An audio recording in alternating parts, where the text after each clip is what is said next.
जय हिंद दोस्तों, नमस्कार। तो आज हम लोग रेलवे ग्रुप बी का जो एग्जाम हुआ था 1 दिसंबर सेकेंड शिफ्ट में, उसमें साइंस के जो क्वेश्चन पूछे गए थे उन सभी क्वेश्चंस को देखने वाले हैं। तो साथियों, इस शिफ्ट में जो क्वेश्चन थे वो कुछ ऐसे क्वेश्चन पूछे गए थे जिससे लड़कों का दिमाग घूम गया था। तो उन सभी क्वेश्चंस को इस क्लास में हम लोग देखेंगे और फैक्ट के साथ में हम लोग समझने की कोशिश करेंगे। ठीक है, तो आप लोग जो है कि क्वेश्चन बहुत ही ध्यान से पढ़िएगा और अच्छे से देखिएगा। क्लास में लास्ट तक बने रहिएगा, लास्ट में हम आपका टेस्ट भी लेंगे। ठीक है, तो आइए क्लास को शुरू करते हैं।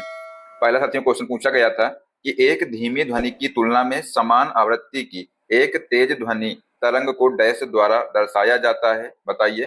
तो आंसर हो जाएगा बड़ा आयाम। ठीक है, मतलब जो बड़ा आयाम है इसके द्वारा इसको दर्शाया जाता है। ध्वनि की तीव्रता या उसका धीमा और तेज होना पूरी तरह से तरंग के आयाम पर निर्भर करता है। बेटा, किस पर निर्भर करता है? आयाम पर निर्भर करता है, मतलब एम्पलीट्यूड पर निर्भर करता है। आयाम जितना अधिक होगा ध्वनि उतनी ही तेज सुनाई देगी। ध्वनि की जो तीक्ष्णता है ये उसकी आवृत्ति पर निर्भर करती है, मतलब पिच पर निर्भर करती है। ठीक है, तो ये भी एग्जाम में क्वेश्चन बन सकता है, इसलिए आप लोग इनको अच्छे से नोट करते चलिएगा। अगला क्वेश्चन है कि निम्नलिखित में से कौन एक कांच के प्रिज्म के माध्यम से सफेद प्रकाश के फैलाव के लिए जिम्मेदार है, बताइए। तो आंसर हो जाएगा प्रकाश के विभिन्न रंग कांच में अलग अलग गति से यात्रा करते हैं। तो आंसर हो जाएगा ऑप्शन नंबर दूसरा। दोस्तों, जो कांच है, कांच के माध्यम में प्रवेश करते ही प्रकाश के अलग अलग रंगों की जो गति है और अपवर्तनांक अलग अलग हो जाते हैं। बैंगनी रंग साथियों है, इसकी जो गति सबसे कम होती है, मतलब सबसे ज्यादा झुकाव होता है इसमें। और साथियों जो लाल रंग है इसकी गति सबसे अधिक होती है, सबसे कम झुकाव इसमें होता है। ठीक है, इसके कारण दोस्तों ये विक्षेपण होता है, ध्यान रखिएगा। अगला साथियों क्वेश्चन क्या है? पूछा गया था कि फ्लेमिंग के बाएं हाथ का नियम एक इलेक्ट्रिक मोटर में गति की दिशा निर्धारित करने के लिए उपयोग किया जाता है। तो कौन सी उंगली बल या गति की दिशा का प्रतिनिधित्व करती है? तो आंसर हो जाएगा जो अंगूठा है बेटा, ये जो है बल या गति की दिशा को प्रतिनिधित्व करता है। फ्लेमिंग के वाम हस्त नियम के अनुसार यदि अंगूठे, तर्जनी और मध्यमा को एक दूसरे के लंबवत फैलाया जाए तो साथियों जो तर्जनी है ये चुंबकीय क्षेत्र, मध्यमा जो है विद्युत धारा और जो अंगूठा है ये चालक पर लगने वाले बल या गति की दिशा को दर्शाता है। ठीक है, चलिए अगला क्वेश्चन पूछा गया था कि जब किसी पिंड का वेग उसके मूल मान से दोगुना कर दिया जाता है तो उसकी जो गतिज ऊर्जा है डैश हो जाती है। कैसी हो जाती है ये आपसे पूछा गया था, मतलब जो गतिज ऊर्जा है इस पर क्या प्रभाव पड़ता है। तो साथियों जो गतिज ऊर्जा है, मतलब जो काइनेटिक एनर्जी है, इसका फार्मूला होता है 1/2 mv² होता है। क्योंकि साथियों जो गतिज ऊर्जा है, जो गतिज ऊर्जा है ये जो है वेग के अनुक्रमानुपाती होती है। इसलिए अगर वेग को दोगुना कर देंगे, वेग को दोगुना कर देंगे तो साथियों जो काइनेटिक एनर्जी है क्या हो जाएगी? काइनेटिक एनर्जी हो जाएगी 4 गुना। ठीक है, ये आप लोग ध्यान रखिएगा। तो इसका आंसर हो जाएगा यहाँ पर ऑप्शन नंबर पहला, मूल मान का ये 4 गुना हो जाएगी। ठीक है, चलिए अगला क्वेश्चन था, एक विलयन को स्थिर कब कहा जाता है, बताइए। ये क्वेश्चन पूछा गया था कि एक विलयन को स्थिर कब कहा जाता है। ऑप्शन दिए थे कि जब विलेय कण बिना हिलाए छोड़ने पर विलयन की सतह पर तैरते हैं, जब विलेय कण बिना हिलाए छोड़ने पर नीचे बैठ जाते हैं, जब विलेय कण विलायक कणों के साथ एक अलग परत बनाते हैं, या जब विलेय कण बिना हिलाए छोड़ने पर नीचे नहीं बैठते हैं।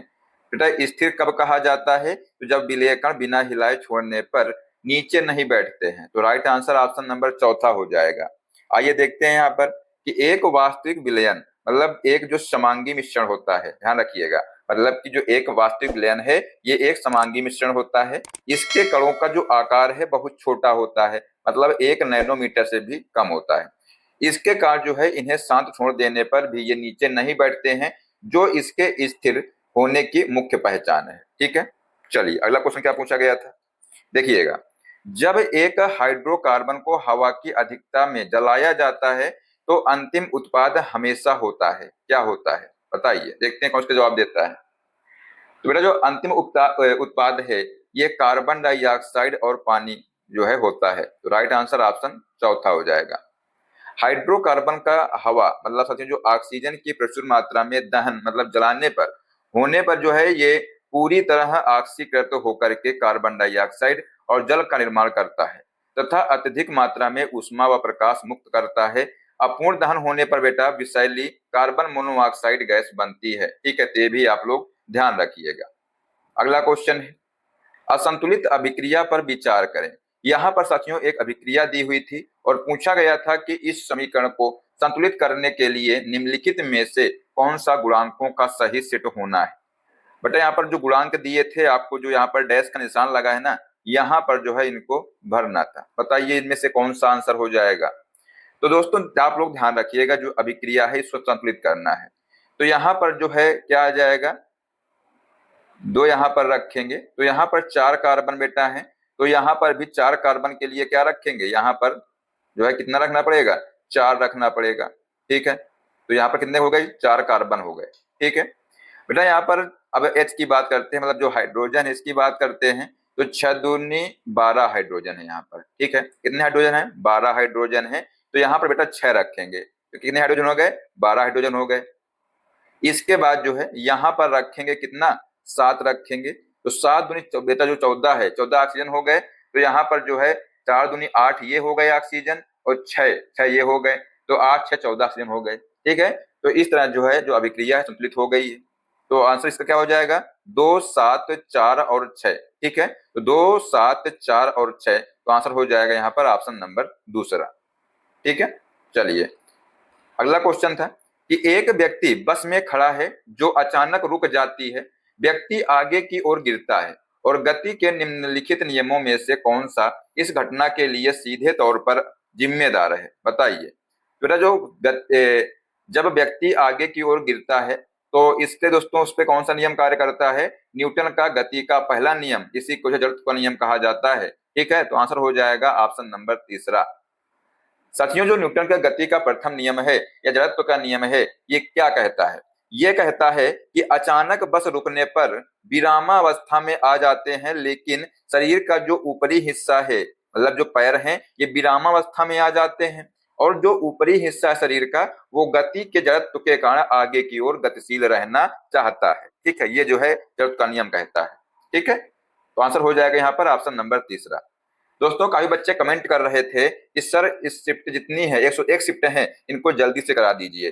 तो आप लोग इसी प्रकार का प्यार और सपोर्ट करते रहिए, जिससे साथियों हमको मोटिवेशन मिलता रहेगा। तो जो है इन सभी शिफ्टों को जल्द से जल्द करने की कोशिश करेंगे। और साथियों 3 और 4 तारीख के बाद से हम आपको 2 से 3 जो है शिफ्ट एक दिन में कराएंगे। ठीक है, तो इसलिए आप लोग इन क्लासों को अच्छे से देखिएगा और अपने दोस्तों को शेयर करते रहिएगा। और साथियों जो भी बच्चे इस चैनल पर नए आए तो चैनल को सब्सक्राइब जरूर कर लें और जो बेल आइकन को प्रेस कर लें, जिससे जितनी भी हम शिफ्ट का वीडियो डालेंगे उसका नोटिफिकेशन आपको मिलता रहेगा। ठीक है, चलिए अगला क्वेश्चन देखते हैं। पूछा गया था कि निम्नलिखित में से किस पौधे की जड़ों से नए पौधे उत्पन्न हो सकते हैं। बताइए, ऑप्शन थे कि मक्का, शकरकंद, आलू या चना। यहाँ पर जो शकरकंद है इससे जो है इसकी जो जड़ों से नए पौधे उत्पन्न हो सकते हैं। इसका दोस्तों हमने जो है कल के जो लास्ट क्वेश्चन दिया था वही जो साथियों क्वेश्चन है यहाँ पर। ठीक है, जिसने भी इसका आंसर जो है दिया है आप लोग चेक कर लीजिए, इसका आंसर हो जाएगा शकरकंद। ठीक है दोस्तों, जो शकरकंद है और जो डहेलिया है जैसे पौधों में जड़ों द्वारा वनस्पतिक प्रवर्धन होता है, और इसके विपरीत आलू एक भूमिगत रूपांतरित तना यानी कंद है, जिससे कि नए पौधे निकलते हैं। ठीक है, चलिए अगला क्वेश्चन क्या है, जीवों की आबादी में विभिन्नता मुख्य रूप से क्यों महत्वपूर्ण है। क्योंकि साथियों यह बदलती पर्यावरणीय परिस्थितियों में जीवित रहने की संभावना को बढ़ाता है, इसलिए जो है जीवों की आबादी में भिन्नता मुख्य रूप से महत्वपूर्ण है।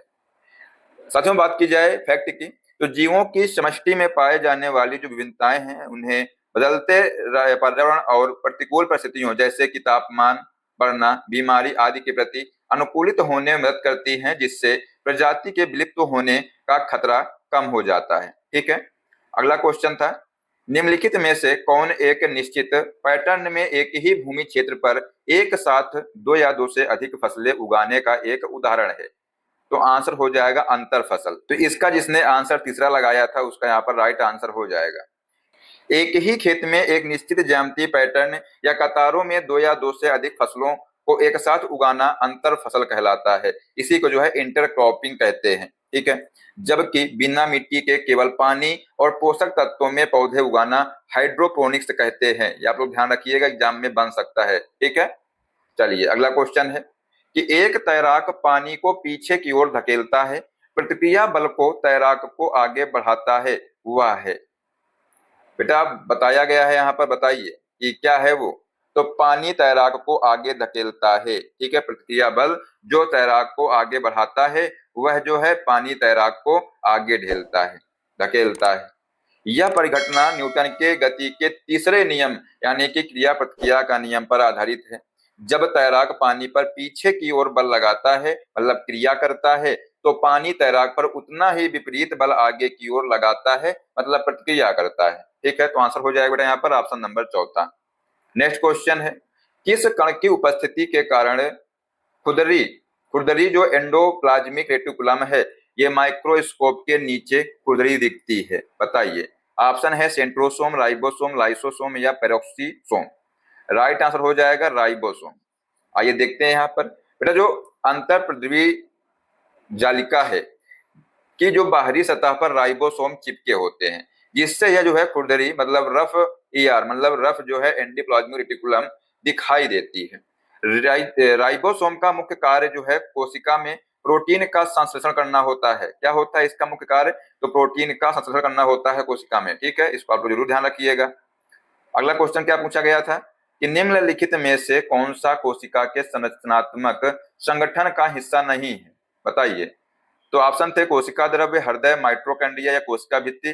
बेटा यहाँ पर आंसर हो जाएगा हृदय। ठीक है, कोशिका द्रव्य, माइटोकॉन्ड्रिया और कोशिका भित्ति यह सभी कोशिकीय स्तर के अंग यानी भाग हैं, जबकि बेटा जो हृदय है एक जटिल अंग है जो कई ऊतकों से मिलकर बना होता है और परिसंचरण तंत्र का हिस्सा है ये। ठीक है, अगला क्वेश्चन था कि विद्युत अपघटनीय शोधन के दौरान एनोड के रूप में किसका उपयोग किया जाता है? बेटा जो एनोड है, एनोड के रूप में परिष्कृत किए जाने वाले अशुद्ध धातु की एक पत्ती है, इसका उपयोग किया जाता है। तो राइट आंसर हो जाएगा ऑप्शन नंबर दूसरा। इलेक्ट्रोलाइट रिफाइनिंग में अशुद्ध धातु की मोटी छड़ को एनोड बनाया जाता है। बेटा जो एनोड है इसमें कैसा चार्ज होता है? ये जो है पॉजिटिव होता है। और जो साथियों जो शुद्ध धातु की पतली पट्टी को कैथोड मतलब साथियों निगेटिव बनाया जाता है। और विद्युत धारा प्रवाहित करने पर जो एनोड से अशुद्ध धातु घुल करके कैथोड पर शुद्ध धातु में जो है जमा होने लगती है। ठीक है, अगला क्वेश्चन है कि निम्नलिखित में से कौन स्थिर अनुपात के नियम के अनुसार है? बताइए। तो यहाँ पर साथियों जो ऑप्शन दिए थे कि जल में हाइड्रोजन के द्रव्यमान और ऑक्सीजन के द्रव्यमान का अनुपात हमेशा 1:8 होता है। बिल्कुल सही बात है ये। ठीक है, कार्बन डाइऑक्साइड में कार्बन और ऑक्सीजन जो अनुपात है द्रव्यमान के अनुपात हमेशा 3:8 होता है, ये भी सही है। अमोनिया में नाइट्रोजन और हाइड्रोजन हमेशा द्रव्यमान के अनुसार जो है 14:1 के अनुपात में उपस्थित होता है। बेटा ये गलत है, ये साथियों जो है 14:3 के अनुपात में जो है उपस्थित होता है। ठीक है, तो आंसर हो जाएगा बेटा यहाँ पर ए और बी, ये दोनों सही हैं। ठीक है, और तीसरा जो है गलत है, तो ए और बी दोनों सही हैं। साथियों जो ऑप्शन नंबर दूसरा है इसका राइट आंसर यहाँ पर हो जाएगा। साथियों जो स्थिर अनुपात का नियम है ये जोसेफ प्राउस्ट ने दिया था। किसने दिया था? ये जो है जोसेफ प्राउस्ट ने दिया था। और इसके अनुसार किसी भी रासायनिक यौगिक में तत्व तो हमेशा एक निश्चित द्रव्यमान के अनुपात में विद्यमान होते हैं। अब यहाँ पर साथियों जो अनुपात दिया है यही दिया हुआ है कि जल का 1:8, CO2 में साथियों 3:8 और जो अमोनिया है इसमें साथियों नाइट्रोजन और जो हाइड्रोजन का अनुपात क्या होता है? 14:3 होता है। ठीक है, अगला क्वेश्चन क्या पूछा गया था कि मनुष्यों में गुर्दे की सटीक स्थिति क्या है? बताइए। तो साथियों जो गुर्दा है ये जो है पेट में रीढ़ की हड्डी के दोनों ओर होता है। आंसर हो जाएगा ऑप्शन नंबर पहला। मनुष्यों में मुख्य जो उत्सर्जी अंग है क्या है? किडनी है, इसी को जो है वृक्क कहते हैं और इसी का जो नाम है गुर्दा। ठीक है, ये उदर गुहा में रीढ़ की हड्डी के दोनों ओर कशेरुदंड के अग्रभाग में स्थित होते हैं और यह रक्त को छानकर मूत्र निर्माण का कार्य करता है। ये आप लोग कार्य भी बेटा ध्यान रखिएगा, आ सकता है एग्जाम में कि साथियों जो किडनी है इसका कार्य क्या होता है? बताइए क्या होता है? तो रक्त को छानकर मूत्र निर्माण करने का कार्य इसका होता है। ठीक है, चलिए अगला क्वेश्चन है कि किसी वस्तु के द्रव्यमान और भार के लिए निम्नलिखित में से कौन सा कथन सही है? बताइए। देखते हैं कौन इसका जवाब देता है। अच्छे से पढ़िएगा बहुत ही ध्यान से कि किसी वस्तु के द्रव्यमान और भार के लिए निम्नलिखित में से कौन सा कथन सही है? बताइए बेटा। आंसर हो जाएगा द्रव्यमान स्थिर रहता है और भार परिवर्तनशील है। ठीक है, ये इसका आंसर हो जाएगा ऑप्शन नंबर तीसरा। किसी वस्तु का जो द्रव्यमान है मतलब साथियों मास जो है ये स्थान बदलने पर भी हमेशा नियत यानी स्थिर रहता है, जबकि जो भार है W बराबर mg जो इसका सूत्र होता है, ये गुरुत्वीय त्वरण g के बदलने के साथ बदलता रहता है। जैसे कि चंद्रमा पर वस्तु का भार पृथ्वी के भार का 1/6 भाग रह जाता है। ठीक है, ये भी एग्जाम में क्वेश्चन कई बार पूछा भी गया है। ठीक है, तो आप उसको नोट कर लीजिएगा। अगला क्वेश्चन है कि एक विद्युत हीटर जिसका प्रतिरोध 20 ओम है, कितने ओम है? तो 20 ओम दोस्तों यहाँ पर जो है प्रतिरोध दिया हुआ है। 220 वोल्ट आपूर्ति से, यानी V का मान दिया है 220 वोल्ट, जुड़ने पर जो है 10 मिनट तक चलता है। T बराबर कितना दिया है? 10 मिनट दिया है, 10 मिनट दिया है। इसको बदलेंगे सेकंड में, तो 10 गुणते 60 तो हो जाएगा ये 600 सेकंड। ठीक है, तो उत्पन्न ऊष्मा आपसे यहाँ पर पूछा गया है, बताइए, देखते हैं कौन इसका आंसर देता है जल्दी से। तो जो हीट है, मतलब जो उत्पन्न ऊष्मा है, सबसे पहले हम यहाँ पर निकालेंगे कि जो हीटर है, हीटर जो है कितना पावर लेता है। तो P इक्वल टू फार्मूला होता है V स्क्वायर इंटू R। ठीक है, तो V स्क्वायर क्या दिया, मतलब V का मान कितना दिया है? 220 दिया है, स्क्वायर है तो 220 गुणते 220 हो जाएगा। R दिया है यहाँ पर 20। ठीक है, तो ये हो जाएगा कितना, सब सॉल्व करोगे इसको तो निकल कर आ जाएगा, देखिएगा ये हो जाएगा 2 दूनी 4 और 2 दूनी 4 दूनी 8 और 2 दूनी 4। ठीक है, और गुणे हो जाएगा 2 इंटू हो जाएगा 3 जो लग जाएंगे ये। ठीक है, सॉल्व करेंगे इसको तो 2 चक्को 8 हो जाएगा, 2 अट्ठे 16 और 2 चक्को 8, 1 9 हो जाएगा इंटू 10 की पावर यहाँ पर 3 हो जाएगा ये। ठीक है, तो ये जो है P का मान निकल आया। और जब इसको साथियों जो है क्या निकालना है, यहाँ पर निकालना है उत्पन्न ऊष्मा। तो हीट इक्वल टू क्या होता है फार्मूला? हीट इक्वल टू होता है P इंटू टी। तो P कितना निकाला है हमने यहाँ पर? तो 968 गुणे 10 की पावर 3 और T यहाँ पर कितना निकाला है? 600 निकाला है हमने। ठीक है, सेकेंड जो है, तो इसको सॉल्व करेंगे तो यहाँ पर निकल कर आ जाएगा 10 की पावर ये 5 हो जाएगा। जब एक पॉइंट इधर ले आएंगे तो ये हो जाएगा 1.45 इंटू 10 की पावर 6 जूल। ठीक है, इसको सॉल्व कर लीजिएगा तो इसका आंसर हो जाएगा बेटा यहाँ पर ऑप्शन नंबर दूसरा। ठीक है, आप लोग जो है इसमें डायरेक्ट फार्मूला भी लगा सकते थे, जिसको याद होता है जो H बराबर होता है V स्क्वायर RT। ठीक है, चलिए नेक्स्ट क्वेश्चन है कि निम्नलिखित में से कौन सा कथन सूत्र इकाई को परिभाषित करता है? बताइए। एक परमाणु का द्रव्यमान, एक अणु का द्रव्यमान, एक आयनिक यौगिक की सूत्र इकाई में सभी परमाणुओं के परमाणु द्रव्यमानों का योग। तो आंसर हो जाएगा बेटा यहाँ पर ऑप्शन नंबर तीसरा। संगठक आयनों वाले पदार्थों जैसे NaCl के लिए आणविक द्रव्यमान के स्थान पर सूत्र इकाई द्रव्यमान शब्द का उपयोग किया जाता है। इसकी गणना भी आणविक द्रव्यमान की तरह ही सभी परमाणुओं के भार को जोड़कर की जाती है। ठीक है, चलिए नेक्स्ट क्वेश्चन है, कृषि भूमि से निम्नलिखित में से किस खरपतवार को हटाने से किसानों को लाभ होगा? बेटा यहाँ पर आंसर होता है क्या हो जाएगा? गेहूं, सूरजमुखी, सोयाबीन या पार्थेनियम। तो आंसर हो जाएगा पार्थेनियम। ठीक है, साथियों जो पार्थेनियम है इसको सामान्य भाषा में गाजर घास कहा जाता है। क्या कहते हैं इसको? इसको जो गाजर घास कहा जाता है, यह एक अत्यंत हानिकारक विषैली खरपतवार है जो फसलों की वृद्धि रोकती है और मनुष्यों में एलर्जी व दमा जैसी बीमारियां पैदा करती है। गेहूं, सूरजमुखी और सोयाबीन मुख्य व्यावसायिक फसलें हैं। ठीक है, नेक्स्ट क्वेश्चन था, विक्षेपण के कारण जो है स्क्रीन पर प्राप्त 7 रंगों के बैंड को डैश कहा जाता है। तो इनको क्या कहा जाता है? स्पेक्ट्रम कहा जाता है। तो राइट आंसर हो जाएगा ऑप्शन नंबर तीसरा। जब श्वेत प्रकाश किसी प्रिज्म से होकर गुजरता है तो वह अपने 7 अवयवी रंगों में विभाजित हो जाता है। इस प्रकार पर्दे पर प्राप्त रंगों की रंगीन पट्टी को स्पेक्ट्रम या वर्णक्रम कहा जाता है, जिसका क्रम दोस्तों विबग्योर होता है। क्या होता है? विबग्योर। नेक्स्ट क्वेश्चन है, निम्नलिखित में से कौन मानव पुरुष प्रजनन प्रणाली का एक हिस्सा है? बताइए। योनि, गर्भाशय, फैलोपियन ट्यूब या प्रोस्टेट ग्रंथि। बेटा यहाँ पर आंसर हो जाएगा जो प्रोस्टेट ग्रंथि है, ये जो है मानव पुरुष प्रजनन प्रणाली का एक हिस्सा है। साथियों जो प्रोस्टेट ग्रंथि है ये केवल पुरुषों में पाई जाने वाली एक सहायक जनन ग्रंथि है जो वीर्य का मुख्य जो तरल भाग स्रावित करती है। योनि, गर्भाशय और जो फैलोपियन ट्यूब है ये महिला प्रजनन तंत्र के अंग हैं। ठीक है, नेक्स्ट क्वेश्चन है, उदासीनीकरण अभिक्रिया को सबसे अच्छी तरह से डैश के रूप में वर्णित किया गया है? बताइए। तो यहाँ पर इसका आंसर हो जाएगा अम्ल प्लस क्षार जो है मिलकर के ये लवण और जल बनाते हैं। ये साथियों कैसी अभिक्रिया है? तो ये जो है उदासीनीकरण अभिक्रिया है। तो आंसर हो जाएगा ऑप्शन नंबर दूसरा। जब कोई अम्ल किसी क्षार के साथ अभिक्रिया करता है तो वे एक दूसरे के प्रभाव को नष्ट करके लवण और जल का निर्माण करते हैं। इस रासायनिक जो अभिक्रिया को उदासीनीकरण कहते हैं। जैसे कि जब HCl और NaOH जो है अभिक्रिया करते हैं तो ये क्या बनाते हैं, NaCl प्लस जल बनाते हैं। NaCl बेटा क्या है यहाँ पर, ये जो लवण है, और ये जो है H2O क्या है, जल है। ठीक है, चलिए अगला क्वेश्चन क्या पूछा गया था कि न्यूक्लियन परमाणु के अंदर पाए जाने वाले उप परमाणविक कण हैं, बताइए इनमें शामिल है, क्या शामिल है बेटा, इसमें जो है प्रोटॉन और न्यूट्रॉन शामिल होते हैं। तो आंसर हो जाएगा ऑप्शन नंबर चौथा। परमाणु के नाभिक के भीतर जो है उपस्थित प्रोटॉन और न्यूट्रॉन को सामूहिक रूप से न्यूक्लियन कहा जाता है। बेटा इलेक्ट्रॉन नाभिक के बाहर निश्चित कक्षाओं में चक्कर लगाते हैं, ध्यान रखिएगा। तो इसका आंसर हो जाएगा ऑप्शन नंबर चौथा। बेटा जो क्वेश्चन पूछे गए थे 1 दिसंबर की सेकेंड शिफ्ट में, उन सभी क्वेश्चन हमने इसमें करा दिया है, तो आप लोग इनको अच्छे से देख लीजिएगा एग्जाम से पहले। ठीक है, अब आइए आपका एक टेस्ट लेते हैं। छोटा सा क्वेश्चन था दोस्तों कि निम्नलिखित में से कौन सा कोशिका के संरचनात्मक संगठन का हिस्सा नहीं है, बताइए। कोशिका द्रव्य, हृदय, माइटोकॉन्ड्रिया या कोशिका भित्ति।